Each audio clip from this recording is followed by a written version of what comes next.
ये गिल्ट मुझे खाए जा रहा है। क्यों किया मैंने ऐसा? क्या हो गया था मुझे? ये भी तो एक क्राइम है ना। सब कुछ इतनी जल्दी में हो गया कि मुझे कुछ समझ में ही नहीं आया। और अब ये समझ नहीं पा रही हूं कि ये गिल्ट खत्म कैसे होगा। गिल्ट होना अच्छी बात है और अच्छा है कि तुम्हें गलती का एहसास है। बट टू बी फ्रैंक, मैं तुम्हारी मदद तभी कर पाऊंगा जब तुम मुझे खुल के बता पाओगी कि तुम्हारी गलती क्या है। मुझे लेट हो रहा है, मैं चलती हूँ।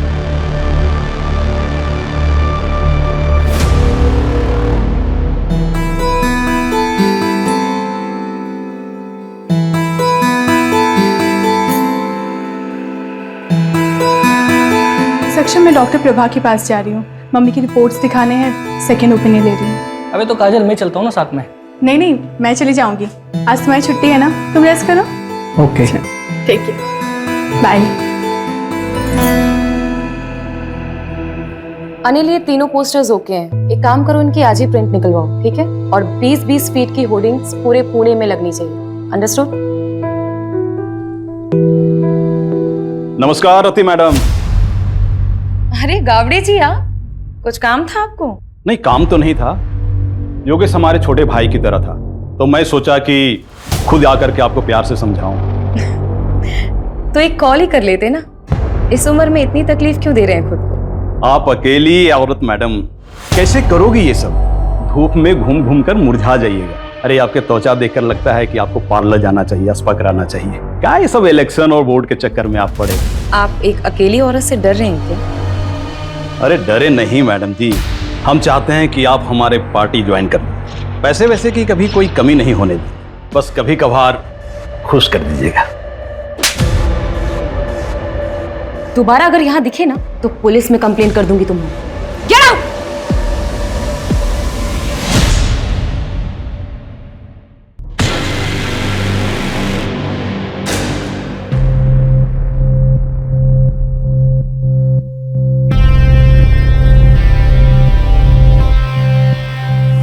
रति, कब तक हम ऐसे छुप छुप के मिलते रहेंगे? काजल प्लीज मुझे थोड़ा और टाइम दे दो। मैं अब तक उस गिल्ट से बाहर नहीं आ पा रही हूँ। कब तक तुम उस गिल्ट में रहोगी? तुम उस गिल्ट से इसलिए नहीं निकल पा रही हो क्योंकि तुम निकलना नहीं चाहती। और मुझे तो ऐसा लगता है कि तुम मेरे लिए सीरियस नहीं हो। नहीं काजल, ऐसी कोई बात नहीं है। मैं तुमसे बहुत प्यार करती हूँ। I love you so much. I love. तुम डिसाइड कर लो, तुम्हें मैं चाहिए या फिर तुम्हारे ये गिल्ट। तुम्हारे पास 1 हफ्ते का समय है। मैं कानपुर जा रही हूँ, मेरी माँ का ऑपरेशन है। काजल, धारा जल्दी करो, लेट हो रहा है। आ रही हूँ, 1 मिनट आ रही हूँ। ये लीजिए। क्या है? कैसे काम वाली जैसे कपड़े पहनती हो? थोड़ा तो मेंटेन रखा करो अपने आप को। कौन कहेगा डॉक्टर की बीवी? इसीलिए बाहर लेके नहीं जाता कहीं। वो आपको लेट हो रहा था ना, इसलिए ऐसे ही उठ के आपके लिए नाश्ता बहाने तो हजारों हैं तुम्हारे पास। जाओ चाय लेके। माँ मेरे लिए भी नाश्ता दे देना। 10:30 बज गए, अब तेरी आँख खुल रही है। देखो अपने साहबजादे को, बोर्ड के एग्जाम है इसके और नींद पूरी नहीं होती इसकी। पापा बस करो ना। 98% मार्क्स नहीं आए ना तेरे, तब बताऊंगा तुझे। क्या करूंगा 98% लाके? मुझे डॉक्टरी नहीं करनी है, MBBS नहीं करूंगा, आर्ट्स करूंगा। आर्ट्स ऐसे ना फोर्स नहीं कर सकते हो मुझे। मेरी लाइफ पे ना कंट्रोल करना बंद करो। कर सकता हूँ, बापू तेरा। कौन देगा तेरे आर्ट्स के पैसे? याद रखना, मेडिकल की पढ़ाई नहीं की ना तो इस घर से 1 पैसा नहीं मिलने वाला तुझे। ये बाप नहीं होता ना, इधर ही लाफा खाता। समीर क्या बोल रहा है?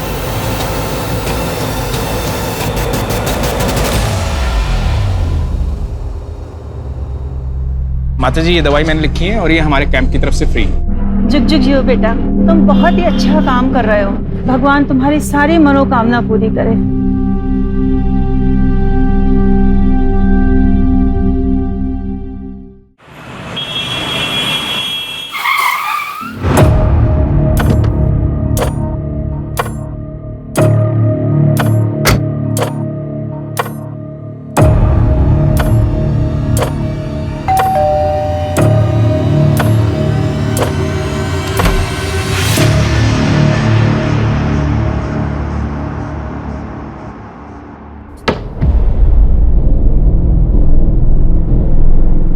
आप बैठो, मैं कॉफी लेके आती हूँ।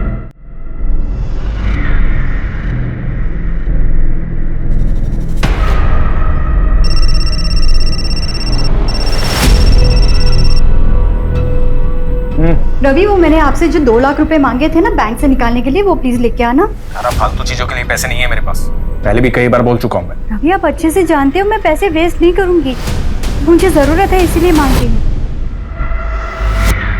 बाद में बात करता हूँ, अभी किसी पेशेंट के आया हूँ, तबीयत ज्यादा खराब है उसकी, आने में लेट हो जाऊंगा।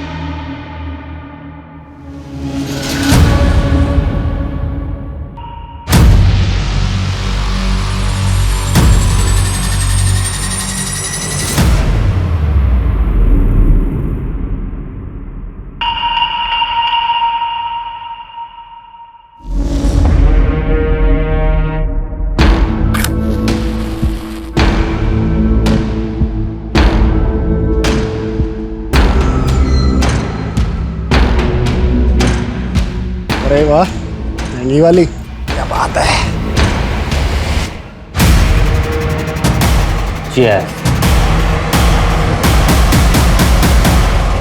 यार मेरी तो बस एक ख्वाहिश है, मुझे ना अपने बेटे को जोर से गले लगा के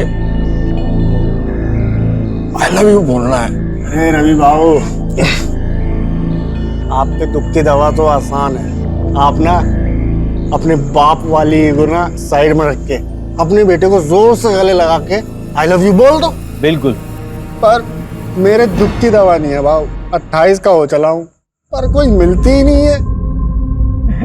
अरे ऐसा लुक्के के जैसा घूमेगा तो तेरे को कभी कोई नहीं मिलेगी। बाबू, आप तो लुक्के नहीं हो ना, तो आपके आगे पीछे क्यों नहीं घूमती 4-5 लैला है? मुझे लुक्का बोल रहे हैं। भाव मैं क्या बोल रहा था कि अबे क्या कर दिया ये? हाँ, समझता नहीं तेरे को? हाथ कैसे लगाया मेरे को तूने? अरे लड़की खड़ी है, शर्म नहीं आती तुम लोगों को? हाँ?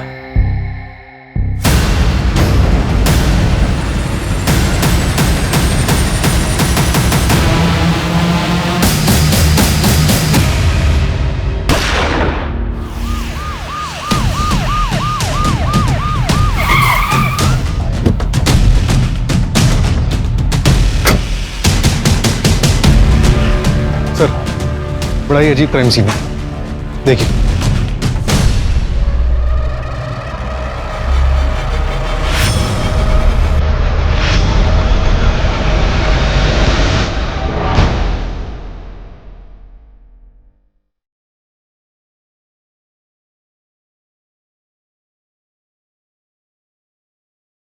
गन पॉइंट देख के लग रहा है कि इसने इसको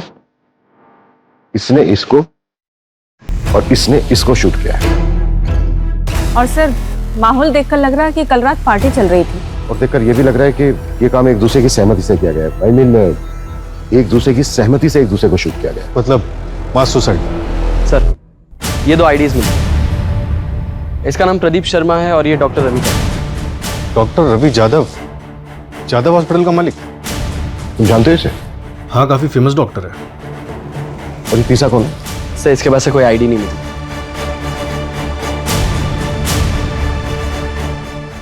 मंजू,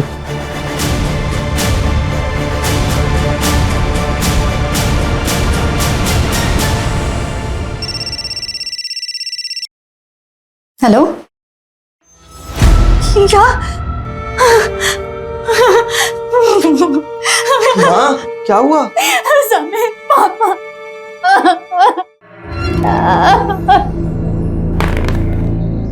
क्या बात है?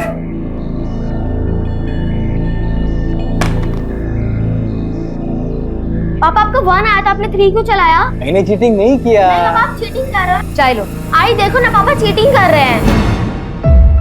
क्या टिया, तू भी किसको बता रही है? ये तो खुद चीटर है।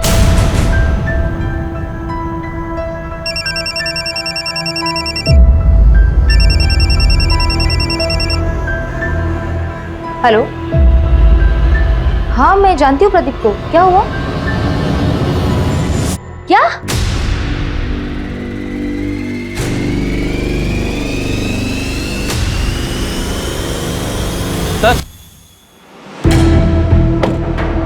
सर ये रवि की सीडीआर, इसमें एक नंबर मिला है जो आज सुबह से बंद आ रहा है। किसका नंबर है? सर जया कामली के नाम पर रजिस्टर्ड है। रेगुलर बातचीत होती थी? हाँ सर, दिन में 2-2 घंटे बात होती थी। सर तो कहीं ये डॉक्टर रवि का अफेयर तो नहीं चल रहा था? पॉसिबल है। पोस्टमार्टम रिपोर्ट आई? सर डिटेल पोस्टमार्टम रिपोर्ट आने में 1 हफ्ता लगेगा। प्राइमरी पोस्टमार्टम में ये आया है कि तीनों की बॉडी में 250 ml से ज्यादा अल्कोहल है। मतलब पूरे चांसेस हैं कि फुल नशे में हो। उनके पास ऐसा कोई रीजन नहीं था कि वो सुसाइड कर लेते।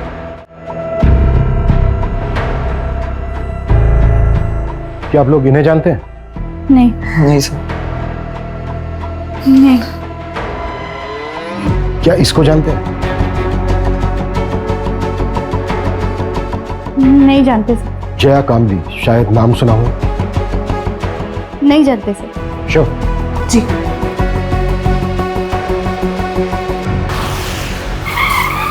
प्रदीप ने लास्ट कॉल जिस नंबर पे किया था वो नंबर आपका है, मिसेज लता तांबे। कैसे जानती थी आप प्रदीप? सर मैं अच्छी तरह जानता हूं उसे। हमारी बेटी को पढ़ाने आता था। पढ़ाता क्या था? 1 नंबर का ठरकी था। अच्छा हुआ मर गया। बिल्कुल सही। टिया, आज के लिए इतना काफी है, बाकी कल कर लेंगे। ठीक है सर। मुझे कुछ काम से बाहर जाना। ठीक सर। ए, मेरे बेटी को हाथ कैसे लगाया तूने? मेरे बेटी को हाथ लगाया कैसे तूने? विनय, मैं तो सिर्फ पढ़ा रहा था। पढ़ा रहा था? मैंने मेरी आंखों से देखा तू क्या कर रहा था।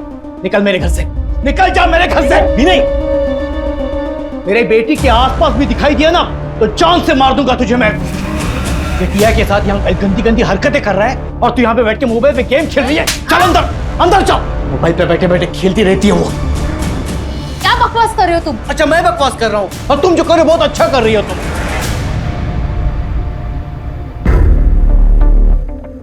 सॉरी सर, वो थोड़े गुस्से वाले हैं। मंजू, यस।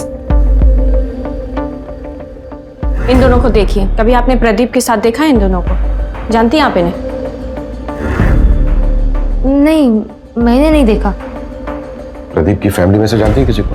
क्योंकि हम उसके घर पे गए थे, घर पे ताला लगा हुआ था और नेबर से भी हमें कोई खास इन्फॉर्मेशन नहीं मिली। नहीं सर, उसने कभी कुछ बताया नहीं। शायद वो अकेला ही रहता था। अच्छा मिसेस तांबे, क्या आप कोई ऐसा रीजन जानती हैं जिसकी वजह से प्रदीप सुसाइड कर सकता है? नहीं सर, मैं अच्छे से जानती हूँ उसको। प्रदीप सुसाइड कर ही नहीं सकता। अपना वादा याद है ना तुम्हें? भूली तो नहीं? वरना मैं अभी भी पुलिस के पास जा सकती हूँ। नहीं, पुलिस के पास मत जाना। मैं रवि के अंतिम संस्कार में बिजी थी। मैं तुम्हारा काम कर देती हूँ। जल्दी करो, मैं और दिन ज्यादा वेट नहीं कर सकती हूँ। हाँ ठीक है।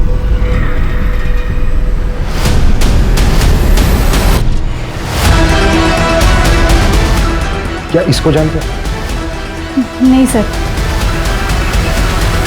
Doctor, I am really worried for Rati. उसके पीए को भी कॉल किया था पर उसे भी नहीं पता वो कहाँ है। कुछ दिन की छुट्टी बोल करके गई थी। हाँ, आज रति का सेशन था पर वो आई नहीं। टू बी ऑनेस्ट, मैं खुद भी उसके लिए थोड़ा वरीड हूँ, स्पेशली लास्ट सेशन के बाद। मुझे पता था कि यही होगा। आप कितना भी भाग लो लेकिन आपके कर्म आपको ढूंढ ही लेते हैं। इसलिए मेरे साथ ये सब हो रहा है। काजल भी मुझे छोड़कर चली गई। कुछ बचा ही नहीं मेरी जिंदगी में, कुछ भी नहीं।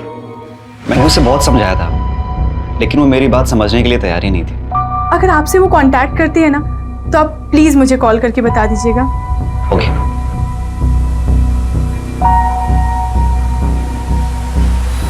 सर डॉक्टर रवि ने पाषाण में 3 करोड़ का फ्लैट बुक किया। 3 करोड़ का घर? जी। नॉमिनी कौन है? बेटा नॉमिनी। फ्लैट बीवी के नाम पे बुक किया। हाँ लेकिन सर गन की बैलिस्टिक रिपोर्ट आ गई। ये देखिए, थोड़ी सी शॉकिंग है।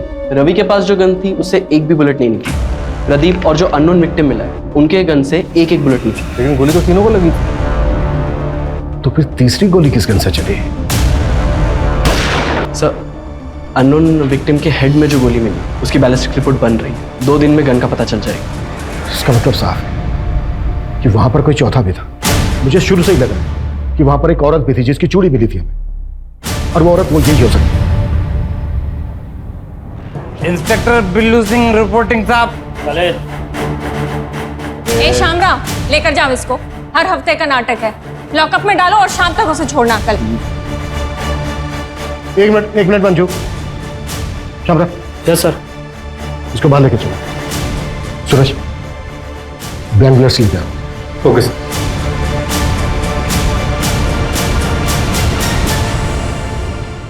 चल पकड़।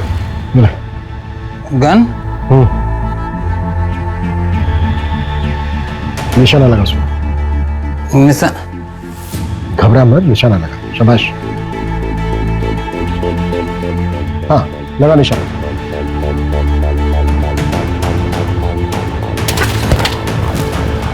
इसको तुरंत हॉस्पिटल लेके जाओ और इसका अल्कोहल कंटेंट चेक करो। क्विक। चलो। मान लेते हैं ये है मिस्टर एक्स। मिस्टर एक्स के राइट हैंड में गन थी। मिस्टर एक्स ने प्रदीप को शूट किया। प्रदीप के राइट हैंड में गन थी। प्रदीप ने रवि को शूट किया। रवि के हाथ में भी गन थी, लेकिन रवि की गन तो चली नहीं। तो फिर मिस्टर एक्स को गोली लगी कैसे? देखो, इन तीनों के ब्लड में 250 ml से ज्यादा अल्कोहल कंटेंट था। बिल्लू भी हैवी ड्रिंक करता है, जैसा कि हमने देखा कि बिल्लू ठीक से खड़ा भी नहीं हो पा रहा। निशाना लगाना तो दूर की बात। सर, तो फिर ये मिस्टर एक्स और प्रदीप का निशाना इतना सटीक कैसे लगा? दोनों में से किसी का भी निशाना नहीं चुका। इसका मतलब ये पूरा क्राइम सीन सेटअप था। एग्जैक्टली, हमें गुमराह करने के लिए। ये कोई मास सुसाइड नहीं, बल्कि मास मर्डर था। इसका मतलब साफ है कि यहाँ पे इन तीनों के अलावा भी कोई चौथा था, और ये चौथा है हमारा असली मर्डर। ये ले तेरे पैसे और अपना मुंह बंद रखना। और हाँ, याद है मुझे मेरी डील। शहर छोड़ के चली जाऊंगी मैं। तेरे लिए यही अच्छा होगा। और गलती से भी समीर की कंप्लेंट पुलिस में नहीं करोगी। बोला ना, नहीं करूंगी।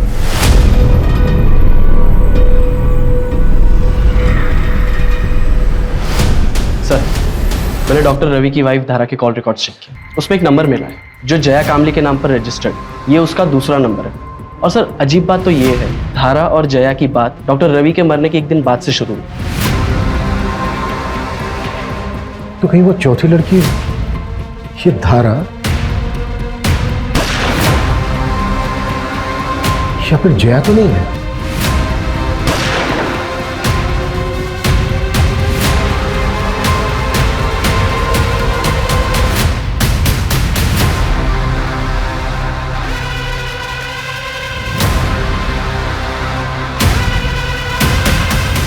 जी, मैं जानती थी जया को। उसका रवि के पास इलाज चल रहा था। उसने रवि की मौत के बाद सांत्वना देने के लिए फोन किया था। जी।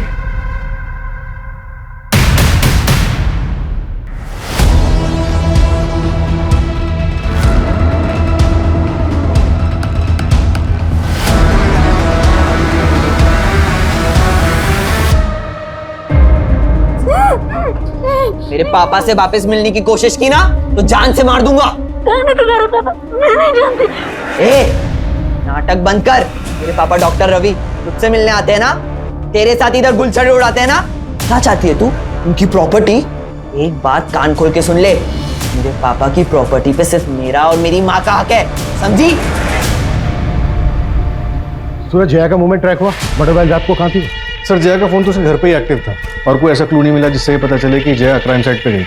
जैसे क्राइम साइट पे जाने वाले सभी रास्तों का सीसीटीवी हम स्कैन कर रहे हैं। और सर, हॉस्पिटल स्टाफ से भी बात हुई। उन्होंने बताया कि जया को डायबिटीज है और ये डॉक्टर रवि इंसुलिन का शॉट लगाने से घर पे जाता था। व्हाट? डॉक्टर रवि और जया के बीच में अफेयर नहीं था? हेलो, अच्छा, नजर रखो उस पर। सर, उन तीनों को जिसने गन सप्लाई की थी उस सप्लायर का पता चल गया। गुड्डू ने उस पर नजर रखी है। मूव।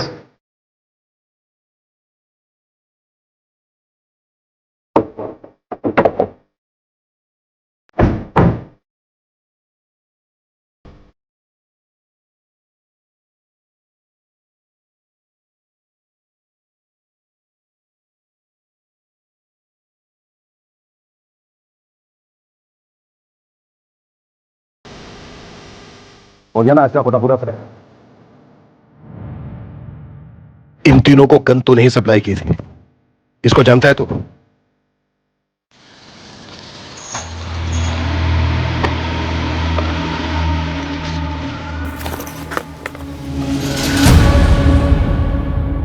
ये आपका गन और भाऊ ये आपका गन।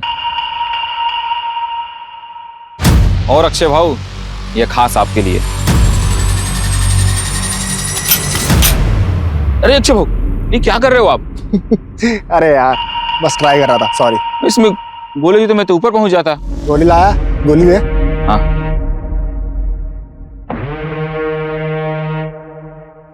और चौथी वाली कहाँ है? चौथी गन है ये। वैसे भाऊ आप लोग करने क्या वाले हो? मतलब बस पूछ रहा था मैं, अपन को क्या?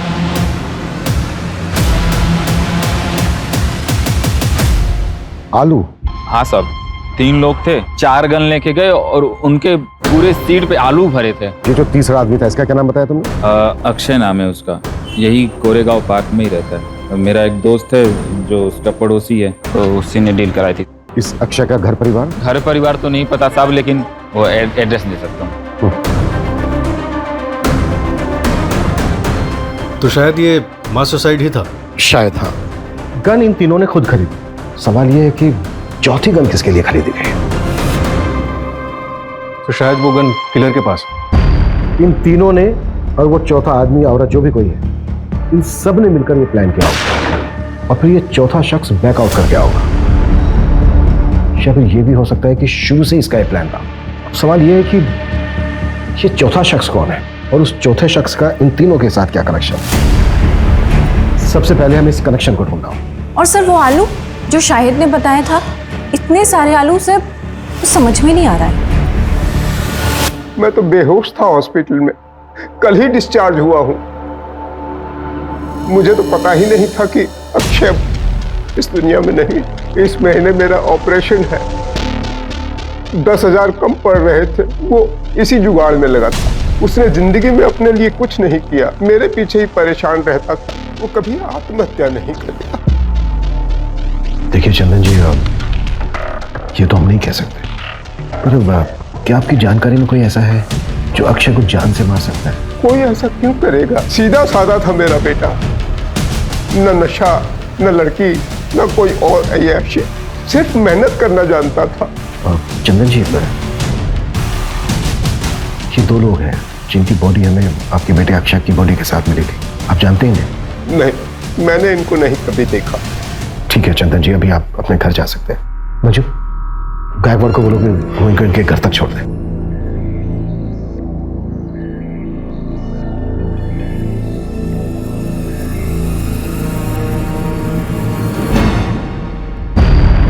सर, अक्षय की मौत जिस बुलेट से हुई है वो मैच हो गई। और सर उस गन की बैलिस्टिक रिपोर्ट अक्षय की बॉडी से मिली गई बुलेट की बैलिस्टिक रिपोर्ट से मैच हुई। किस गन के साथ? सर ये सेम गन एक और क्राइम में भी यूज हुई। क्या क्राइम था? चौंकाने वाली बात है सर, ये क्राइम 14 अप्रैल की रात को 1:30 बजे के करीब हुआ था और अक्षय, रवि और प्रदीप की मौत 12:15 के करीब हुई। ये दोनों मौतों के बीच में 1 घंटे का फासला था। जरूर ये दोनों क्राइम आपस में लिंक है सर। हो सकता है। क्राइम क्या? सर एक औरत ने सुसाइड कमिट किया, उसी के घर में उसी की लाश 4 दिन बाद मिली।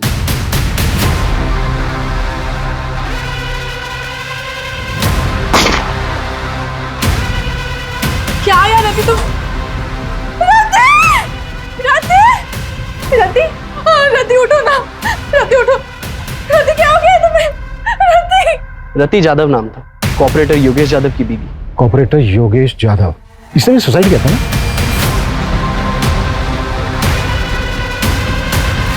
हाँ सर, और उसकी बीवी रति यादव, ये भी इलेक्शन लड़ने वाली थी। तो वो चौथी औरत रति थी। रति के केस में ना और कंफ्यूज कर दिया है। 3 आदमी 1 औरत। आखिर ये करना क्या चाह रहे थे? रति के हस्बैंड ने सुसाइड किया और बाकी के 3 विक्टिम। कहीं ये सब कुछ रति के पास से तो नहीं जुड़ा हुआ है? और सर राति के पोस्टमार्टम के मुताबिक उसके बॉडी से भी अल्कोहल बरामद हुआ था, 126 ml। फिलहाल हमारे लिए यही जानना जरूरी है कि इन चारों का आपस में लिंक क्या था। क्या ये चारों एक दूसरे को जानते थे? सर अफेयर का भी एंगल हो सकता है। पॉसिबल है, पर सवाल वही है कि किसके साथ? हो सकता है एक के साथ, हो सकता है तीनों के साथ। और यही झगड़ा जलन इन मर्डर्स की वजह बनी है। पॉसिबल है। अच्छा, रफीक जादव की बॉडी किसको मिली थी? सर रतीश यादव के साइकियाट्रिस्ट डॉक्टर नीरव।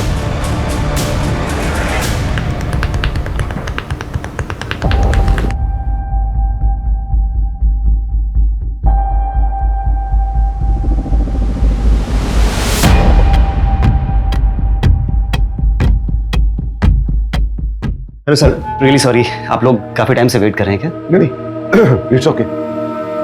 एक्चुअली हमें आपसे रतीश जाधव के बारे में बात करनी थी। आप रतीश के डॉक्टर थे ना? जी। दरअसल हमें ये जानना था कि क्या रतीश किसी बात को लेकर परेशान थी? जी, एक्चुअली रतीश गिल्ट में थी। ये समझ नहीं पा रही हूँ कि ये गिल्ट खत्म कैसे होगा। गिल्ट? किस बात का गिल्ट था रतीश को? कुछ साल पहले उसके हस्बैंड योगेश की डेथ हो गई थी और रतीश उसके लिए खुद को जिम्मेदार मानते थे। राधी, आई एम हो। ये तुम दोनों?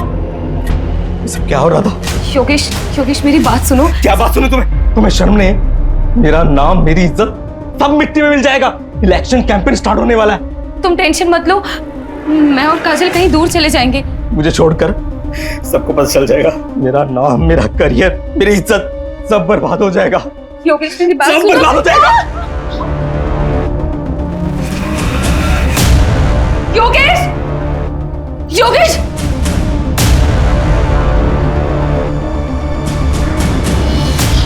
योगेश, योगेश, एम्बुलेंस को कॉल करो जल्दी।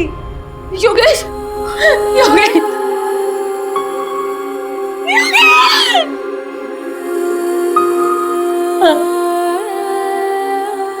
सर ये सब सच है। सर हमारे रिलेशन को कोई नहीं समझता। फैमिली और सोसाइटी के प्रेशर में हम दोनों ने शादी तो कर ली, लेकिन हम अपने अपने हस्बैंड के साथ खुश नहीं थे। हमने भागने का प्लान बनाया था, लेकिन सर रति योगेश के सुसाइड से उभर ही नहीं पा रही थी। सर वो अब्रॉड जाने के लिए तैयार तो हो गई थी, लेकिन उसको वो गिल्ट खाया जा रहा था। अब्रॉड जाने के लिए? और वो इलेक्शंस? सब वो ये सब कभी नहीं करना चाहती थी। वो तो योगेश के शुरू किए हुए प्रोजेक्ट्स को कंप्लीट करना चाहती थी। उसके बाद ईयर एंड में हमारा कनाडा जाने का प्लान था। अब कनाडा सेटल होने का प्लान था। वहाँ की एक यूनिवर्सिटी में मैंने पीएचडी का फॉर्म भी फिलअप कर दिया था। सब कुछ ठीक चल रहा था, सब कुछ। लेकिन उस दिन हमारे बीच झगड़ा हो गया। कब तक तुम उस गिल्ट में रहोगी? और मुझे तो ऐसा लगता है कि तुम मेरे लिए सीरियस नहीं हो। नहीं काजल, ऐसी कोई बात नहीं है। I love you so much, I love. और मैं कानपुर चली गई। सब मेरी गलती है सर। ठीक है।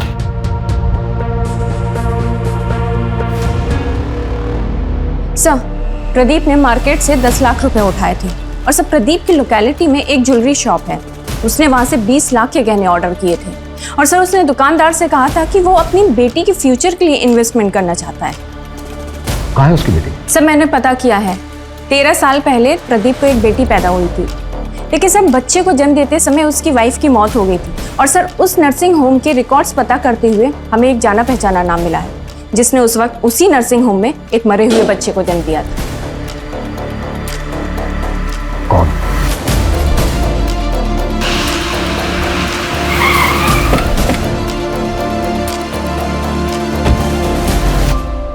क्या मेरी बेटी टिया मेरी बेटी नहीं है, उस प्रदीप की बेटी है? ये बात तुम्हें पता नहीं थी? नहीं सर, इन्हें नहीं पता। वो मेरी प्रीमेच्योर डिलीवरी हुई थी, उस वक्त ये शहर से बाहर थे, इन्हें कुछ भी नहीं पता। सब कुछ अचानक हुआ सर, और मैंने भी इनसे बात छुपा ली, वरना प्रदीप की तरह ये भी मरे हुए बच्चे की बात सुन के टूट जाते। विनय, हाँ 14 अप्रैल की रात को 8 से 12 के बीच में कहाँ थे तुम? विनय सर यही घर पे ही थे, मेरे और टिया के साथ।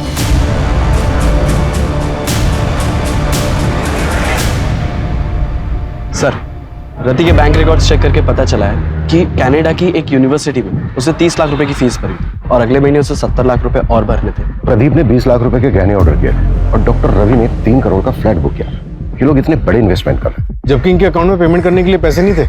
ये भी तो हो सकता है कि पैसा कहीं से आने वाला हो इनके पास, और ये बात पहले से किसी को पता। सर रवि को मारने के लिए धारा, जया और समीर सबके पास मोटिव था। और तो और सर प्रदीप को मारने के लिए विनय के पास भी मोटिव था।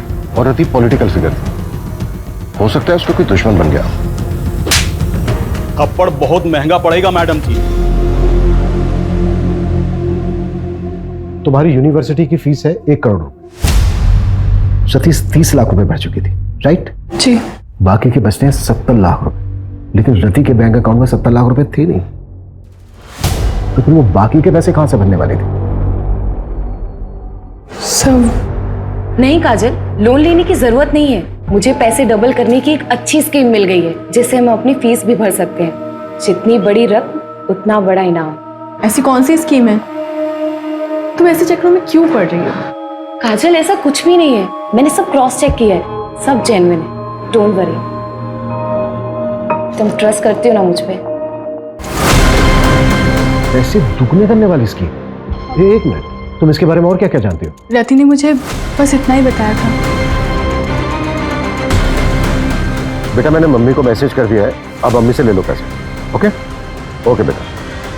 सर मैंने पता किया, मर्डर से 1 हफ्ते पहले रवि ने 1 करोड़ रुपए का लोन लिया था मार्केट से, और उसी तरह प्रदीप ने 50 लाख, रति ने 50 लाख और अक्षय ने अपने दोस्त से 5,000 रुपए उधार लिए थे। और ये पैसा हमें किसी के भी घर से या फिर किसी की भी डेड बॉडी के पास से नहीं मिला।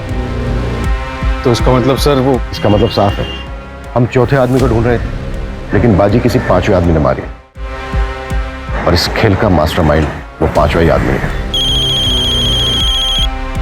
हाँ मंजू। सर आपने मुझे जैसा बोला था एक बार क्राइम सीन चेक करने के लिए, आप क्राइम साइट पे फौरन आ जाइए, हमें यहाँ कुछ मिला है।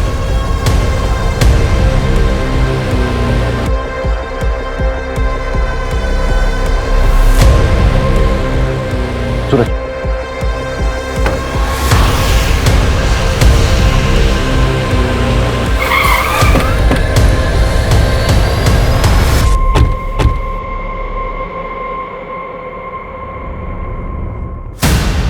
सर ये देखिए क्या मिला।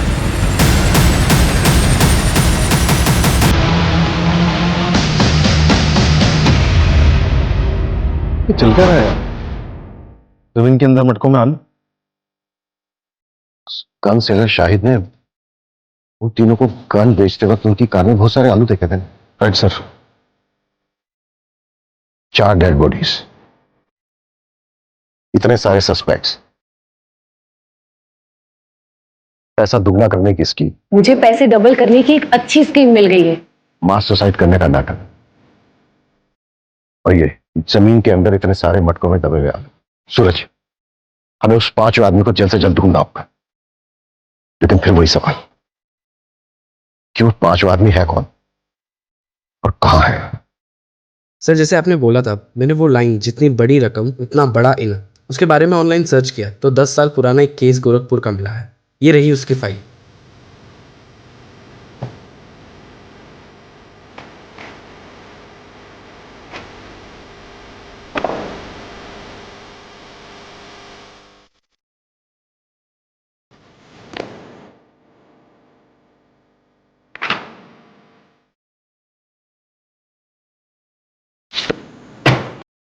दस साल पहले देव श्रीवास्तव ने पोंजी स्कीम बनाई थी और सबको लूट-लाट कर भाग गया था। ये केस सीरियस तब हुआ जब 2 भाइयों ने सुसाइड कर लिया।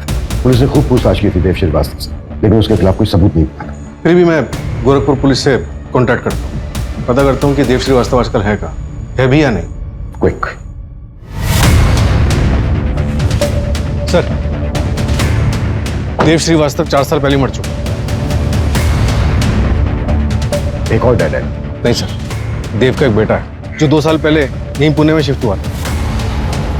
इसका हमारे किसी सस्पेक्ट के साथ कोई कनेक्शन है? हाँ सर, ये देखिए।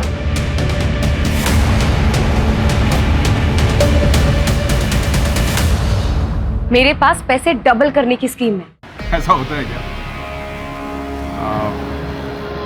आदमी भरोसे गए? हाँ, मैं उसे अच्छे से जानती हूँ, लेकिन एक आदमी और चाहिए विधि के लिए। वो तो मैं ले आऊंगा। अरे पर पैसे लेके भाग गया तो? अरे नहीं यार, रति ने मुझे बोला है पहले वो डेमो देगा। क्या डेमो के लिए पैसे देने होंगे? अरे नहीं नहीं, डेमो के लिए पैसे नहीं, कुछ और लगेगा।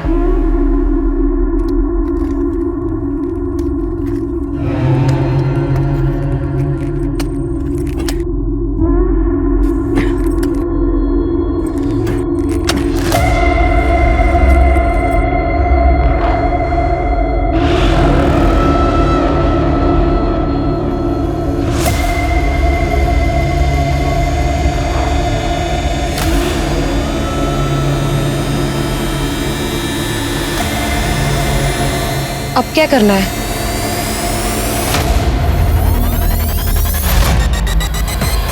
तुम चारों का कार्य समाप्त हुआ और मेरा कार्य आरंभ। इसके लिए तो तुम्हारे पास एक ही रास्ता है। तुम तुम्हारी पार्टनर काजल के साथ अब्रॉड चले जाओ। लेकिन डॉक्टर, मेरे पास इतने पैसे नहीं हैं। इसके लिए मेरे पास एक रास्ता है, सीक्रेट है। मैं पैसे डबल कर सकता हूँ। क्या? कैसे? एक तरीका है, अब साइंटिफिक नहीं है, और इस विधि को पूरा करने के लिए तुम्हें 4 लोगों को इकट्ठा करना होगा जो कि पैसा डबल करने की चाह रखते हो। लेकिन डॉक्टर, ये सब होगा कैसे? पहले तुम 4 लोगों को आइडेंटिफाई कर लो, उसके बाद मैं तुम्हें डेमो भी दे दूंगा। उसके बाद अगर तुम चारों को मुझ पे भरोसा होता है तब पैसे लेकर आना।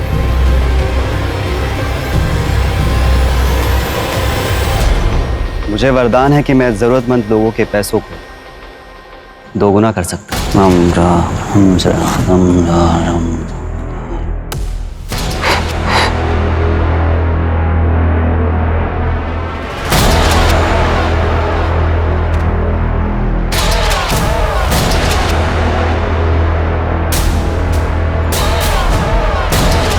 यहाँ आओ, यहाँ खोदो। सच क्या है खुद ब खुद पता चल जाए।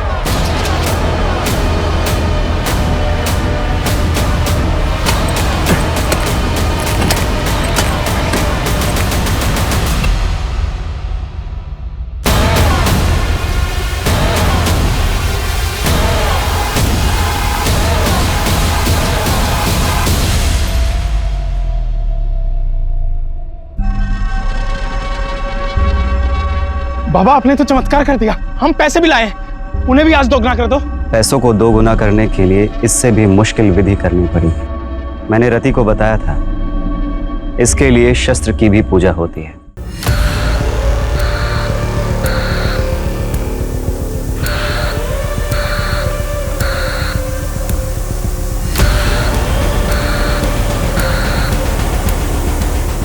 अब मुझे इस कार्य को पूरा करने के लिए समय लगे और एकांत भी। उसके पहले आप लोग आपके मोबाइल फोन्स स्विच ऑफ करके इस बैग में डाल दीजिए। अब आप लोग शुभ घड़ी की प्रतीक्षा कीजिए।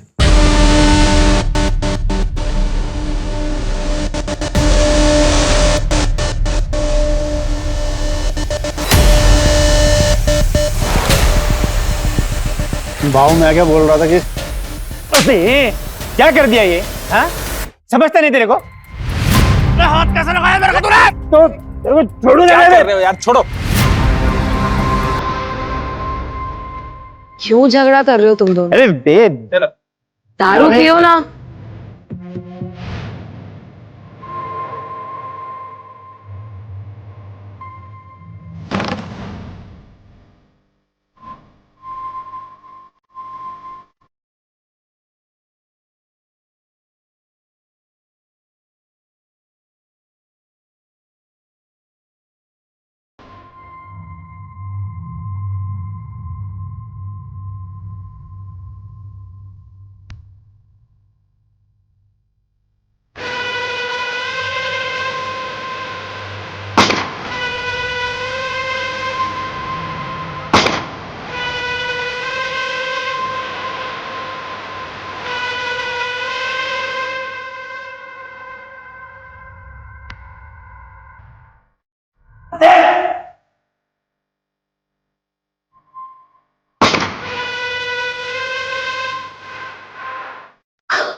अबे तूने देखा ना कि मैंने कैसे सबको बेवकूफ बनाया है? और वो पुलिस वाला, वो भी मेरी एक्टिंग समझ नहीं पाया। देख, इतना जल्दी इतना गुरूर अच्छी बात नहीं। ये तो तेरी पहली जीत है। तुझे तभी और आगे जाना है। तुझे पूरी दुनिया में राज करना है, भगवान बनना है।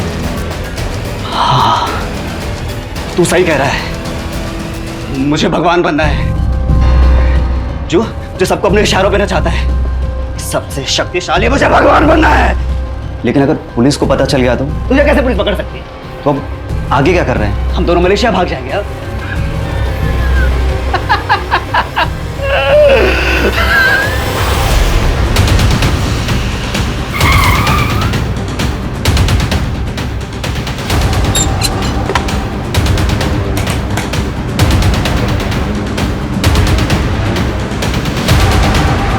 सूरज, पूरे शहर में मुझे नाकाबंदी चाहिए। हर जगह पर नीरव की फोटो खिंचवाओ, खास करके शहर के बॉर्डर। क्विक।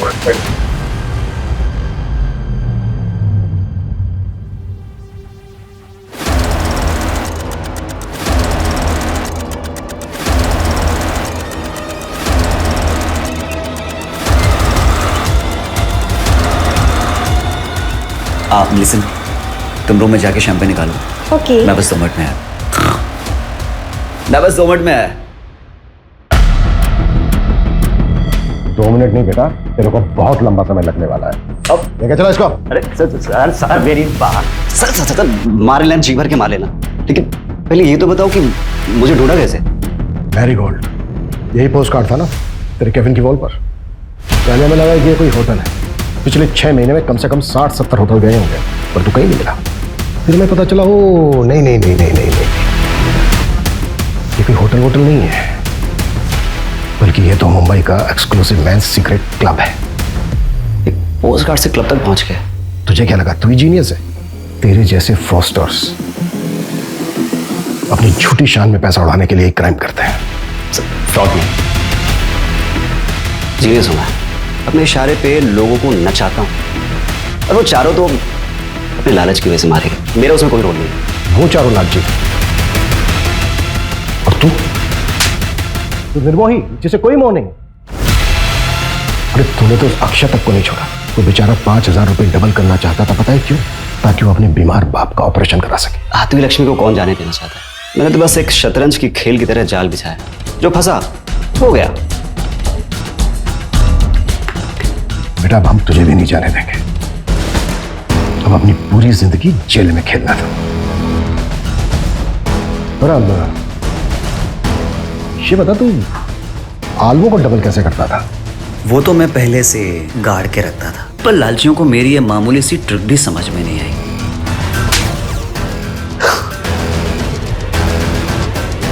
नीरव को कोर्ट ने आईपीसी की धारा 302 एंटी सुपरस्टिशन और ब्लैक मैजिक के तहत दोषी पाया और 14 साल की सजा सुनाई। लालच एक ऐसी बला है जिसमें आदमी सब कुछ भूल जाता है, अपनी सुध बुध कमाता। तीनों पढ़े लिखे लोग अच्छी सोसाइटी से थे, चाहते तो मेहनत करके खूब पैसा कमा सकते थे, पर नहीं,